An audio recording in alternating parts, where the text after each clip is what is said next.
Bom dia. Hoje, eu, João Vitor Marola, e meus colegas Laura Greg e Thiago Sentin vamos analisar o experimento de arrastos magnéticos e correntes de focal. Para o experimento de hoje, temos como principais objetivos verificar a aplicação da lei de Faraday e das correntes de focal, entender o funcionamento do fenômeno do arrasto magnético e visualizar na prática como e por que os diferentes tipos de placas são afetados pela ação do campo magnético. A lei de Faraday é um dos pilares fundamentais da eletricidade e do eletromagnetismo. Seu princípio é simples, mas de grande importância. Quando um fluxo magnético através de um condutor varia ao longo do tempo, surge nesse condutor uma corrente elétrica. Essa corrente dá origem a um campo magnético próprio que age de forma a se opor ao campo magnético inicial. Esse fenômeno é a base de inúmeras tecnologias, desde geradores de eletricidade até transformadores, e é o motivo pelo qual podemos transformar movimento em eletricidade e vice-versa. Em resumo, a lei de Faraday nos mostra como a interação entre campos magnéticos e condutores pode criar e controlar a energia elétrica, desempenhando um papel vital em nosso mundo moderno. As correntes de focal são um fenômeno que ocorre em materiais metálicos quando são movidos em torno de um campo magnético. Essas correntes surgem como resultado da variação do campo magnético na região e têm um papel fundamental na dissipação de energia desses materiais. A explicação para esse fenômeno está diretamente ligada à ação da lei de Faraday, que estabelece que variações em campos magnéticos podem gerar correntes elétricas. Portanto, as correntes de focal são uma manifestação direta desse princípio e são de extrema importância em diversas aplicações, como freios e embreagens de veículos, bem como em ensaios não destrutivos para inspeção de materiais. Elas representam a conexão entre a eletricidade e o magnetismo no nosso mundo, desempenhando um papel crucial em muitas tecnologias que usamos diariamente.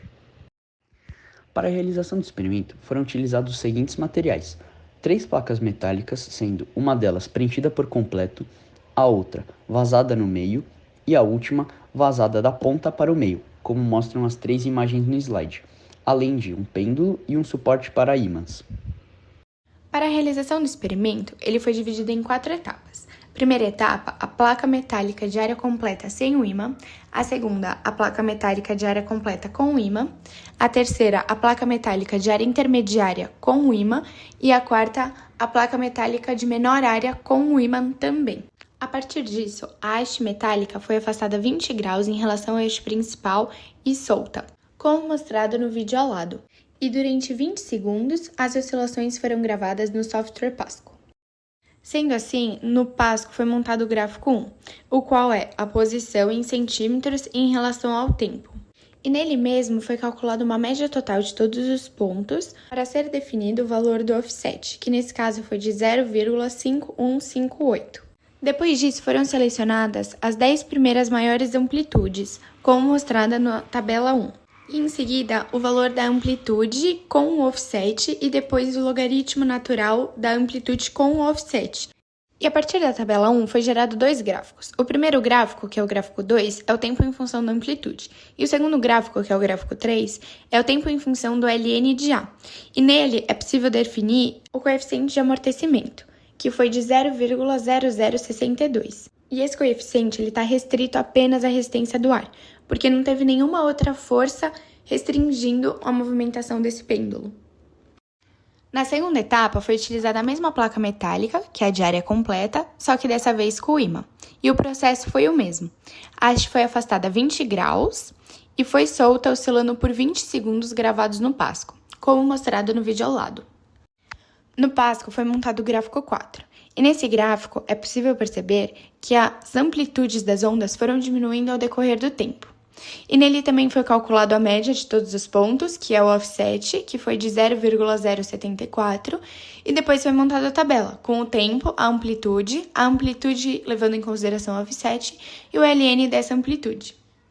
Com base na tabela 2, foi gerado o gráfico 5, que é o tempo em função da amplitude, e o gráfico 6, que é o tempo em função do ln da amplitude com o offset. E esse gráfico é importante porque nele a gente consegue deduzir o coeficiente de amortecimento, que foi de 0,1832, que é muito maior comparado com a mesma placa metálica sem o ímã. Para a realização da terceira etapa, foi utilizada a placa metálica de área intermediária e para a quarta etapa, a placa metálica de menor área. ambas com um ímã, e assim como as duas medições anteriores, foi utilizado o programa Pasco e o ângulo de medida foi 20 graus. Na etapa 3, para a realização do gráfico 7, foi utilizado o programa Pasco, que coletou os dados necessários para a formação da tabela 3. A partir da tabela 3, podemos calcular o LN das amplitudes, gerando um gráfico 8, com o coeficiente de amortecimento, que é de 0,1612. Na etapa 4, foram utilizadas as mesmas metodologias da etapa 3, que gerou um coeficiente de amortecimento para esse experimento de 0,0166. Para servir como método de comparação, colocamos ambas as tabelas, tanto das oscilações quanto as dos LNs, para poder verificar a diferença entre um objeto de placa metálica com área intermediária e um objeto com placa metálica radiária menor. Fica evidente, a partir dos dados obtidos pelo grupo, que o objeto de placa intermediária tem um coeficiente de amortecimento muito maior em relação a um objeto de área menor. Isso se deve pelo campo magnético gerado pela placa intermediária ser muito maior em relação ao campo magnético gerado pela placa metálica de menor área.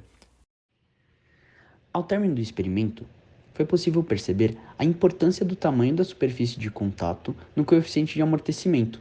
Ficou claro que quanto maior for a área de interação com o campo magnético, maior será o efeito de frenagem. Esse resultado nos remete a uma compreensão mais profunda das forças magnéticas em ação, demonstrando de forma prática a influência da lei de Faraday e das correntes de Foucault em nosso experimento. A frenagem observada quando o pêndulo passa pelo ponto de interação com os ímãs confirma a influência desses princípios fundamentais na dissipação da energia cinética.